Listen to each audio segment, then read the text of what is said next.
اس کے ساتھ ساتھ ان کمبخت جادوگروں نے مل کر اسے حسین و جمیل عورت سے ایک بھیانک ڈائن کا روپ دے کر اس خوفناک صحرا میں لا پھینکا تھا۔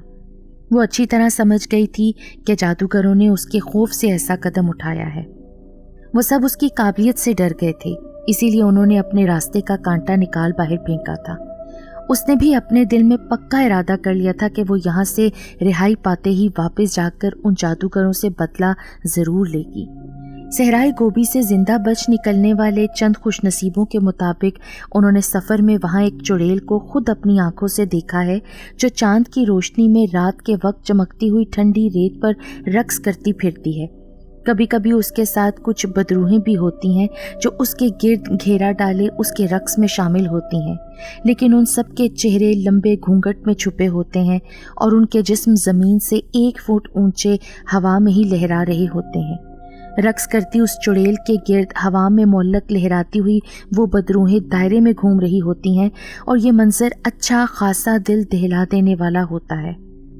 1-2 بار وہاں کے مقامی لوگوں نے جب رات کے پچھلے پہر یہ نظارہ دیکھا تو اس چڑیل نے غصے سے ریت کے طوفان کا رخ ان کی طرف کر دیا اور انہوں نے ادھر ادھر چھپ کر بڑی مشکل سے اپنی جانیں بچائیں۔ یہ ایک خوفناک شام کا واقعہ ہے جب ایلینا نامی ایک سرپھری اور مہم جو بہادر خاتون اس صحرا میں ایک افسانوی خزانے کی تلاش میں داخل ہوئی۔ اب پتہ نہیں اس کے دماغ میں کوئی خلل تھا یا کسی نے اسے بے وقوف بنا کر ایک فرضی خزانے کے پیچھے یہاں مرنے کے لیے بھیج دیا تھا۔ وہ اس صحرا تک کیسے پہنچی یہ ایک الگ کہانی ہے۔ اس کی معلومات کے مطابق صحرا میں کہیں ایک ایسی بنجر زمین کا چھوٹا سا ٹکڑا ہے جہاں ایک بہت بڑا خزانہ دفن ہے، لیکن اس کی محافظ ایک چڑیل ہے جو اسی خزانے کے آس پاس اپنی ایک رہائش گاہ میں مقیم ہے اور اس خزانے تک جانے کا راستہ اس کی رہائش گاہ کے اندر سے ہی ہو کر جاتا ہے۔ اب سوچنے والی بات یہ تھی کہ 13 لاکھ کلومیٹر تک پھیلا ہوا صحرا ہو اور اس میں ایسے زمین کے ٹکڑے کو تلاش کرنا ہو تو کیا یہ نہایت ہی احمقانہ کام نہ ہوگا؟ لیکن اب اس کا جواب یہ ہے کہ ایلینا نے ایک ایسے شخص سے تفصیلی ملاقات کی تھی اور اسی نے اس چڑیل کے متعلق بتایا تھا کہ اگر وہ اس کی رہائش گاہ تک پہنچ جاتی ہے تو سمجھو خزانے تک پہنچ گئی، اور اس کی رہائش گاہ کی نشاندہی اس نے جنوب کی جانب کی تھی۔ ساتھ میں اس نے یہ تاکید بھی کر دی تھی کہ اپنے ساتھ دیگر سامان کے ساتھ ساتھ کتب نما لازمی رکھے، ورنہ وہ ساری عمر ریگستان میں بھٹکتی رہے گی، کیونکہ اکثر ریت کے طوفان مسافروں کو اٹھا کر ادھر ادھر پھینک دیتے ہیں، جس کی وجہ سے ان کے دماغ گھوم جاتے ہیں اور وہ سراب کی نظر ہو کر اپنی جانیں گنوا دیتے ہیں۔ ایک بات اور یہ کہ رہائش گاہ تک پہنچ جانے کے بعد وہ اس کے اندر سے اس کے پچھواڑے اس خزانے تک پہنچ سکتی ہے جو کہ رہائش گاہ کی پچھلی دیوار سے 50 قدم دور ہے، لیکن سب سے ہمت والا کام اس کی رہائش گاہ میں داخل ہونا تھا، جو اس چڑیل کو برا بھی لگ سکتا تھا۔ اس لیے یہ کام نہایت بہادری اور ہمت سے کرنا ہوگا۔ بات چیت کے دوران اس نے یہ بھی بتا دیا تھا کہ وہ چڑیل دن بھر اپنی رہائش گاہ میں ہوتی ہے اور رات کے 12 بجتے ہی وہ باہر نکل کر ریگستان کی ٹھنڈی ریت پر چاند کی روشنی میں رقص کرنے لگتی ہے، اور کچھ بدروہیں بھی اس کے گرد گھیرا ڈالے رقص میں اس کا ساتھ دیتی ہیں۔ اس لیے اس نے اسے یہی مشورہ دیا تھا کہ وہ رات کو بالکل بھی باہر نکلنے کی کوشش نہ کرے، بلکہ دن میں اپنا سفر جاری رکھے اور شام ہوتے ہی کسی محفوظ پناہ گاہ میں چھپ جائے۔ اسے تفصیل بتاتے ہوئے اس شخص کا لہجہ ایسا تھا جیسے وہ اسے اس خوفناک صحرا میں جانے سے روکنا بھی چاہ رہا ہو، لیکن پھر اس تفصیل بتانے کے عوض جو معاوضہ ایلینا نے اسے دیا تھا وہ بھی لوٹانا نہ چاہ رہا تھا۔ اس لیے اس نے اپنی بات ختم ہوتے ہی بیزاری کا اظہار کرتے ہوئے ایلینا کو خود ہی خدا حافظ کہہ دیا، اور ایلینا بھی اس کا ترش لہجہ دیکھ کر وہاں سے اٹھ کر اپنے گھر واپس پہنچ گئی۔ صحرا کا لامتناہی سلسلہ ایلینا کے سامنے پھیلا ہوا تھا۔ سورج بڑی بےرحمی کے ساتھ نیچے آگ برسا رہا تھا۔ چلچلاتی گرمی بے لگام ہو رہی تھی اور سراب اپنی تمام تر فریبی چالوں کے ساتھ اس کے سامنے نمودار ہوتے اور پھر اچانک غائب ہو جاتے۔ اس نے اپنے ساتھ پانی کی بوتلیں، کھانے پینے کا کچھ سامان بھی لیا تھا جو کم از کم اسے 1 ہفتے تک تو وہاں زندہ رکھ سکتا تھا۔ ویسے بھی اس نے زیادہ سامان اس لیے ساتھ نہیں رکھا تھا کیونکہ وہ زیادہ سامان ساتھ لے کر اپنی قوت مدافعت ختم نہیں کرنا چاہتی تھی۔ یہ بات بھی اس کے ذہن میں تھی کہ اگر یہ خوراک کا سامان ختم ہو گیا تو وہ اس صحرا میں کیسے اپنے پیٹ کی آگ بجھائے گی، لیکن پھر یہ سوچ کر اس نے اپنا سر جھٹک دیا کہ فی الحال چونکہ اس کے پاس ایک ہفتے کا سامان موجود تھا، اس لیے ایک ہفتے تک تو اسے کسی قسم کی منفی سوچ اپنے دماغ میں نہیں لانی چاہیے۔ اس لیے وہ بے فکر ہو کر اپنا سفر جاری رکھے ہوئے تھی۔ اس کا رخ جنوب کی جانب ہی تھا۔ اس کے پاس ایک چھوٹا سا قطب نما تھا جس کی مدد سے وہ بغیر کسی پریشانی کے آگے بڑھ رہی تھی۔ چونکہ تپتی دھوپ میں گرم ریت پر سفر ناممکن ہی لگ رہا تھا، اس لیے اس نے لمبے شوز پہنے ہوئے تھے جو کہ اسپیشل طور پر اس نے اسی صحرا کی مناسبت سے تیار کروائے تھے، اس لیے اسے چلنے میں کوئی دشواری پیش نہیں آ رہی تھی۔ تقریباً 2 گھنٹے مسلسل چلنے کے بعد اس کی ہمت جواب دینے لگی۔ ظاہر ہے وہ چاہے کتنی ہی بہادر کیوں نہ ہو، لیکن تھی تو ایک صنف نازک ہی، اس لیے وہ ایک بڑی سی جھاڑی کے پیچھے پہنچ کر اس کے تھوڑے سے سائے میں سمٹ کر بیٹھ گئی اور ایک چھوٹے سے بیگ سے کچھ کھانے پینے کا سامان نکال کر میدے میں اتارا۔ پانی کی بوتل سے چند گھونٹ پی کر وہیں بیٹھی رہی۔ وہ کافی تھک چکی تھی، اس لیے اس نے سوچا کہ کچھ دیر آنکھ لگا لے تاکہ پھر تازہ دم ہو کر دوبارہ سفر جاری رکھ سکے۔ صحرائے گوبی میں تقریباً ہفتہ بھر میں 3-4 بار تو ریت کے طوفان لازمی اٹھتے تھے، اور غالباً یہ انہی دنوں میں سے ایک دن تھا کہ دور افق پر گہرے سائے بننے لگے۔ یوں لگ رہا تھا جیسے کسی نے سیاہ چادر سے آدھا آسمان ڈھک دیا ہو۔ رفتہ رفتہ وہ سیاہ چادر گرد و غبار کے طوفان میں بدلنے لگی اور ایک تیز طوفانی جھکڑ دور سے ریت اڑاتا نمودار ہوا، اور پل بھر میں سارے صحرا میں ریت ہی ریت اڑنے لگی۔ ریت تو خیر پہلے بھی موجود تھی، لیکن اب اس ریت نے بڑے بڑے ٹیلوں کی طرح اونچی اونچی دیواریں بنا لی تھیں، اور ایک گونجدار اور دل دہلا دینے والی آواز تھی جو اس وقت پورے صحرا میں سنائی دے رہی تھی۔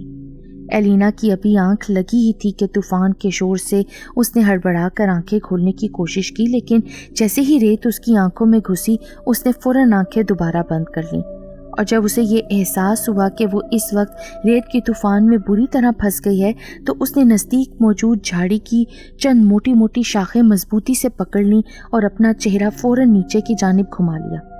طوفان تھا کہ ایک بپھرے سانڈ کی مانند شور مچاتا، ریت کو اڑاتا، اپنی دھن میں مگن اوپر کی جانب اٹھتا چلا جا رہا تھا۔ کبھی کبھی یوں لگتا جیسے ہزاروں بدروہیں اس میں مل کر بہن کر رہی ہوں۔ اس وقت دن کے تقریباً 3 بجے تھے اور چاروں طرف گھپ اندھیرا چھا چکا تھا۔ ظاہر ہے ایسا گہرے طوفان کی وجہ سے ہی ہوا تھا، ورنہ تو کچھ دیر پہلے صحرا آگ برسا رہا تھا۔ وہ جھاڑی کی اوٹ میں دبکی طوفان کے تھم جانے کا انتظار کرنے لگی۔ کافی دیر تک یہی صورتحال رہنے کے بعد آہستہ آہستہ طوفان کی رفتار میں کچھ کمی آنے لگی اور پھر کچھ ہی منٹوں میں آسمان پر دوبارہ سورج چمکنے لگا۔ ایلینا کو سورج کی تپش محسوس ہوئی۔ اس نے آہستہ سے سر اوپر اٹھا کر دیکھا تو طوفان غائب ہو چکا تھا۔ وہ جس طرح اچانک وارد ہوا تھا اسی طرح اچانک غائب بھی ہو گیا تھا۔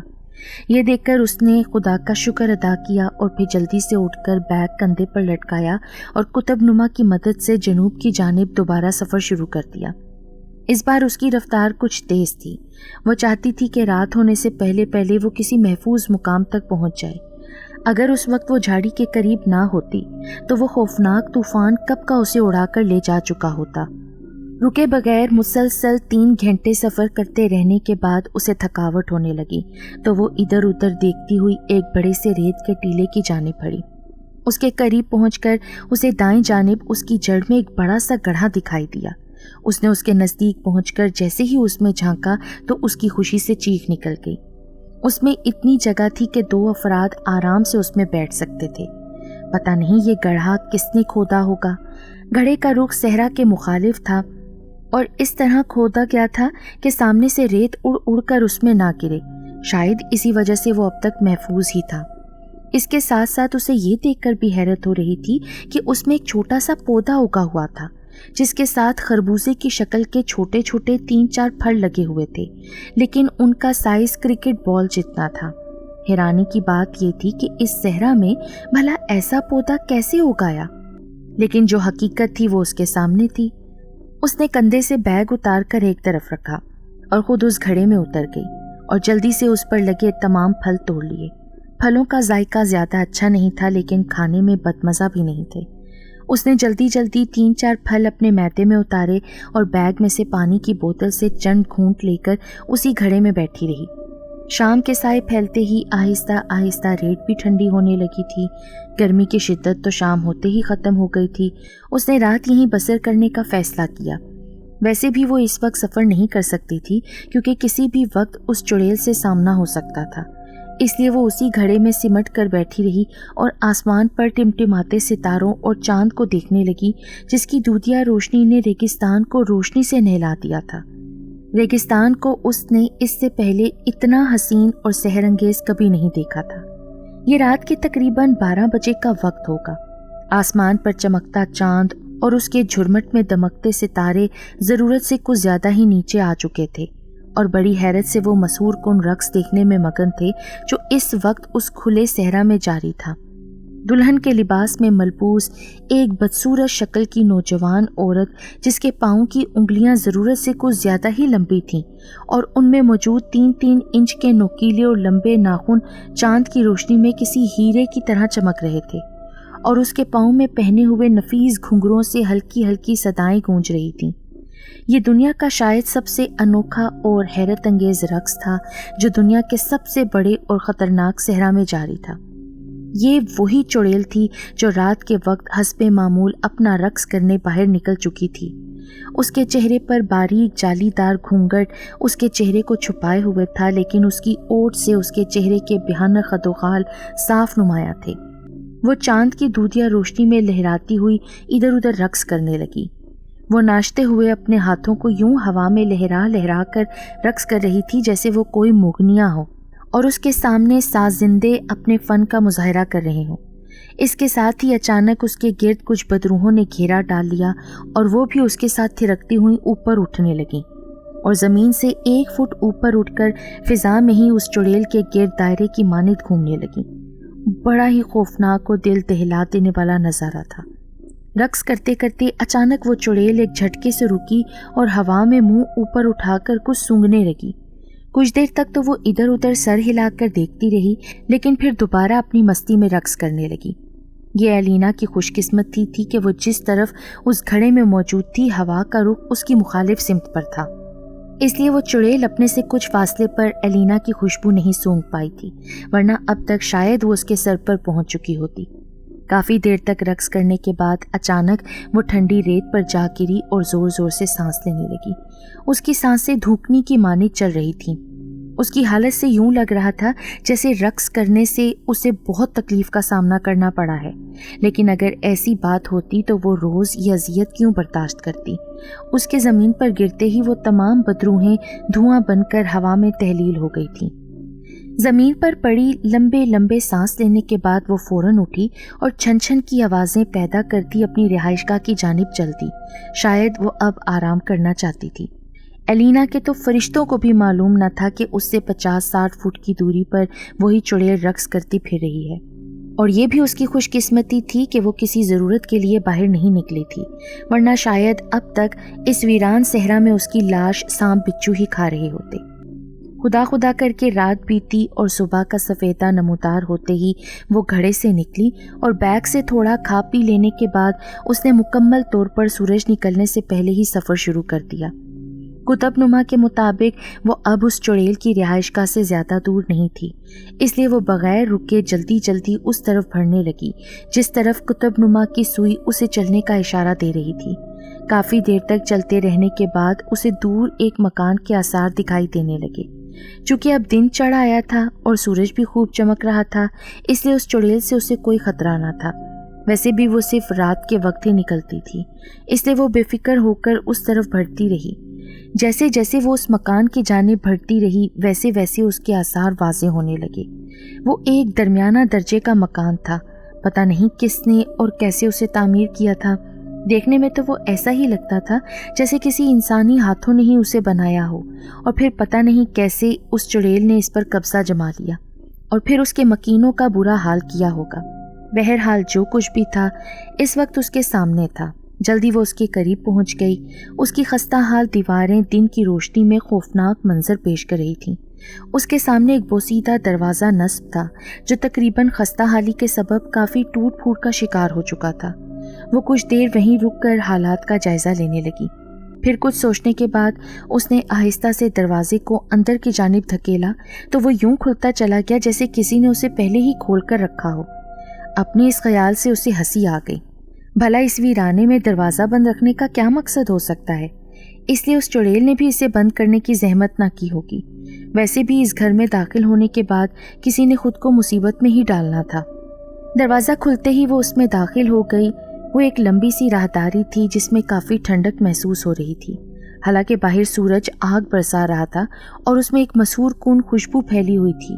راہداری سے گزرتے ہی اس کے سامنے ایک چھوٹا سا تالاب تھا جس کی سطح پر کنول کے پھول تیر رہے تھے اور اس میں چند مرغابیاں بھی موجود تھیں۔ بڑا ہی حیرت ناک اور دل فریب منظر تھا۔ اس کے تو وہم و گمان میں بھی نہ تھا کہ اس مکان کے اندر اتنا خوبصورت نظارہ بھی دیکھنے کو ملے گا۔ وہ وہیں کھڑی حیرت سے اپنی پلکیں جھپکتی رہی کہ اچانک اسے یوں محسوس ہوا جیسے کوئی خرگوش کی جسامت کا جانور اس کے سامنے سے پھدکتا ہوا ایک جانب بھاگ گیا ہو۔ ایک لمحے کو تو وہ ڈر گئی، لیکن پھر سنبھل کر اس نے احتیاط سے اسی طرف قدم بڑھائے جس طرف وہ جانور غائب ہوا تھا۔ وہ جیسے ہی اس طرف پہنچی تو اچانک اسے یوں محسوس ہوا جیسے اس کے دائیں بائیں کی دیواروں میں ہلچل ہونے لگی ہو۔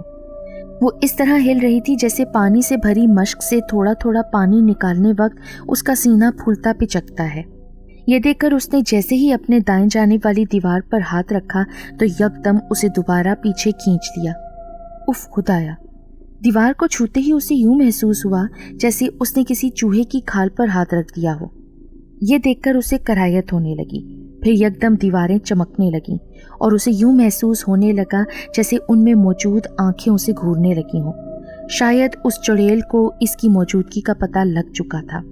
یہ سوچ کر وہ مزید آگے بڑھی تو درجہ حرارت مزید گر گیا اور اسے اپنے چاروں طرف کچھ عجیب و غریب سائے زندہ ہوتے دکھائی دینے لگے۔ سرگوشیوں نے اسے گھیر لیا اور ایک خوفناک کورس میں اس کے نام کی بازگشت سنائی دینے لگی۔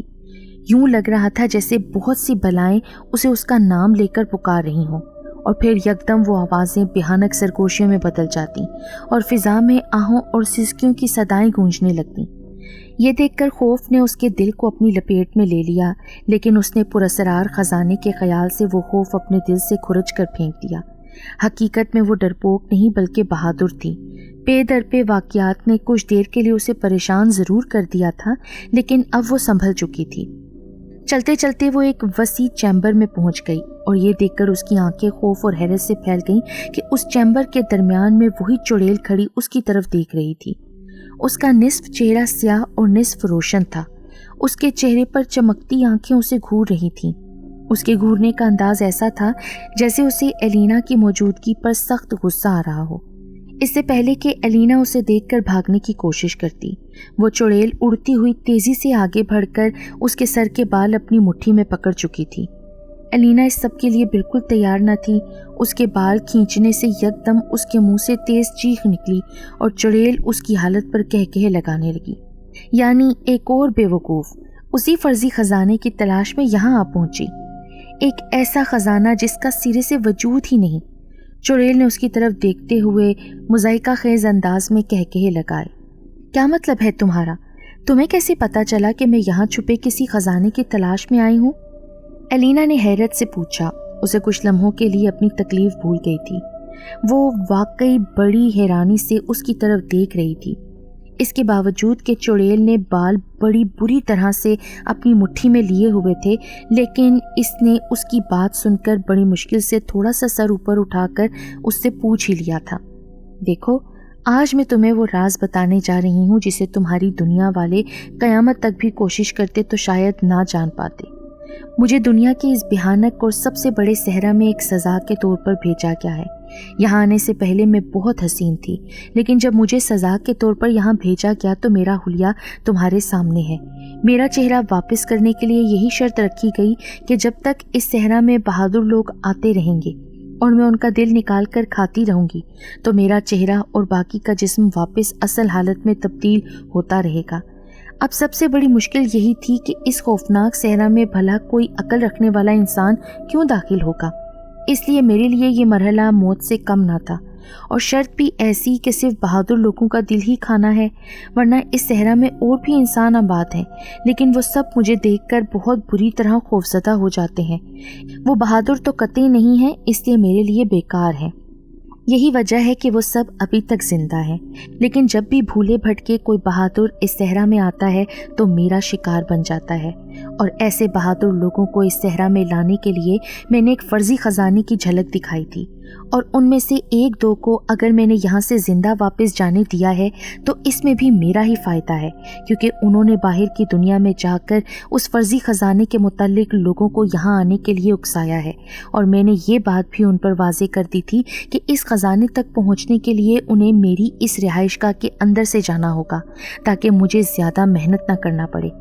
اور اس طرح بہادر اور مہم جو لوگ اسی فرضی خزانے کی تلاش میں بھٹکتے ہوئے میری اس رہائش گاہ تک پہنچ جاتے ہیں، اور اس طرح بیٹھے بٹھائے مجھے بہادر لوگوں کے دل کھانے کو مل جاتے ہیں، اور اب تک میں کافی دل کھا چکی ہوں، جس کے نتیجے میں میرا آدھا چہرہ مجھے واپس مل چکا ہے۔ جیسے جیسے میں یہ دل کھا رہی ہوں ویسے ویسے میرا چہرہ درست ہوتا جا رہا ہے۔ جب میرا چہرہ اور جسم مکمل طور پر تبدیل ہو کر اصلی حالت میں آ جائے گا تو میری سزا بھی ختم ہو جائے گی۔ اس کا مطلب ہے کہ تم اب میرا بھی وہی حشر کرو گی جیسا پہلے والوں کا کیا ہے۔ ظاہر ہے تم بھی تو ایک بہادر عورت ہو، اگر تم بہادر نہ ہوتی تو اس خوفناک صحرا میں کیا لینے آتی؟ اس لیے اب تیار ہو جاؤ، مجھ سے اب اور برداشت نہیں ہو رہا۔ میں فوراً تمہارا دل کھانا چاہتی ہوں تاکہ میرے چہرے میں کچھ اور تبدیلی آ سکے، اور تمہارا باقی جسم میں اپنے پالتو اژدہوں کو کھلا سکوں جو نہ جانے کب سے بھوکے ہیں۔ میرے ساتھ ساتھ انہیں بھی بہادر لوگوں کے آنے کا بے چینی سے انتظار رہتا ہے۔ ایلینا چاہے کتنی بھی بہادر تھی، لیکن موت کو سامنے دیکھ کر اس کے پسینے چھوٹ گئے، اس کے جسم پر لرزہ طاری ہونے لگا، اس کی حالت دیکھ کر چڑیل کہکہے لگانے لگی۔ حالانکہ وہ جانتی تھی کہ اس کا شکار ایک بہادر عورت ہے، تبھی وہ تنے تنہا اس خطرناک صحرا میں آ دھمکی تھی، ورنہ اس کا تو نام سن کر ہی بڑے بڑے ترم خاں بگلے جھانکنے لگتے ہیں۔ اس کا خوفزدہ ہونا ایک فطری بات تھی۔ اس سے پہلے کہ ایلینا کچھ اور کہتی، اس نے تیزی سے اپنا پنجہ اس کے سینے کی جانب بڑھایا اور ایک ہی جھٹکے میں اس کا دل نوچ کر باہر نکال لیا۔ اس کے ہاتھوں کی لمبی انگلیوں میں نوکیلے اور کسی خنجر کی طرح کے ناخن یوں ایلینا کے سینے میں گھس گئے تھے جیسے وہ گوشت پوش کی بجائے موم کا بنا ہو۔ اس سے اس چڑیل کی طاقت کا بخوبی اندازہ ہو رہا تھا۔ دل باہر نکلتے ہی ایلینا لہرا کر نیچے جا گری اور اس کا سانس کسی ذبح ہوئے بکرے کی طرح تیزی سے اس کے سینے سے خارج ہونے لگا۔ وہ وہیں پہ آب ماہی کی مانند تڑپنے لگی۔ چڑیل اس کے تڑپنے کو نظر انداز کر کے ہاتھ میں پکڑا دل کچر کچر کھا رہی تھی۔ اس کے منہ سے ٹپکتا ہوا لہو اسے اور بھی دہشت ناک بنا رہا تھا۔ چند ہی منٹوں میں وہ سارا دل اپنے معدے میں اتار چکی تھی۔ پھر اس سے فارغ ہو کر اس نے زمین پر بے جان پڑی ایلینا کی لاش کو اس کے بالوں سے پکڑ کر گھسیٹا اور ہال کے ایک کونے کی جانب لے جانے لگی۔ کونے میں پہنچ کر وہ زمین پر موجود ایک گول تخت کے قریب پہنچ کر رکی اور اپنے پاؤں کی ٹھوکر سے اسے ایک جانب سرکا دیا۔ وہ شاید کوئی کنواں تھا۔ اس نے ایلینا کے جسم کو اس کنارے تک لا کر زوردار ٹھوکر سے اس کے اندر پھینک دیا۔ جیسے ہی ایلینا کا جسم نیچے گرا، اس نے جلدی سے وہ تخت دوبارہ اس کنویں کے منہ پر سرکا دیا۔ کنویں میں اس کے پالتو اژدہے تھے۔ وہ جب بھی کسی کا دل کھاتی تھی اس کے جسم کو اس کنویں میں پھینک کر ان اژدہوں کا کھاجا بنا دیتی تھی۔ ایلینا کے دل کھانے سے اس کے چہرے کے خد و خال میں ہلکی سی تبدیلی رونما ہونے لگی، جسے اس نے اپنے ہاتھ لگا کر محسوس کر لیا تھا۔ یہ محسوس کرتے ہی مکان میں اس کے بھیانک کہکہے گونجنے لگے۔ یوں لگ رہا تھا جیسے ہزاروں بدروہیں اس کے اندر سے چیخ چیخ کر شور مچا رہی ہوں۔ وہ بہت خوش تھی۔ ظاہر ہے اب وہ آہستہ آہستہ دوبارہ اپنے کھوئے حسن کو پا لے گی۔ اس نے ایلینا کو فرضی خزانے کی داستان اس لیے سنائی تھی کیونکہ اس کو یقین تھا کہ اب اس نے زندہ واپس تو جانا نہیں ہے، اس لیے وہ یہ حسرت کیوں دل میں لے کر مرے کہ وہ خزانے تک پہنچ کر بھی اسے حاصل نہیں کر پائی۔ آج اس نے ارادہ کر لیا تھا کہ جی بھر کر ساری رات صحرا کی چمکتی ٹھنڈی ریت پر رقص کرے گی۔ اس کی آنکھوں میں خمار سا اتر آیا تھا۔